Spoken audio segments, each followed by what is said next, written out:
Respect food rider dan driver e-hailing. Ramai orang tak tahu, rider food delivery, driver e-hailing pun sebenarnya gigih menyimpan emas. Kenapa?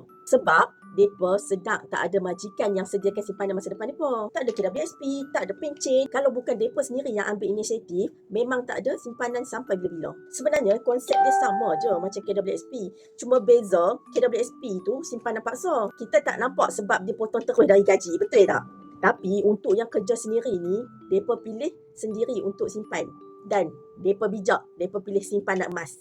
Ada rider yang menabung sehari 100, seminggu 200. Yang menabung sebulan 500 pun ada tau. Akaun emas Gap Public Gold ni mudah, sangat fleksibel. Tiada komitmen bulanan, tiada paksaan, nak menabung bila-bila pun boleh. Asalkan ada akaun emas Gap.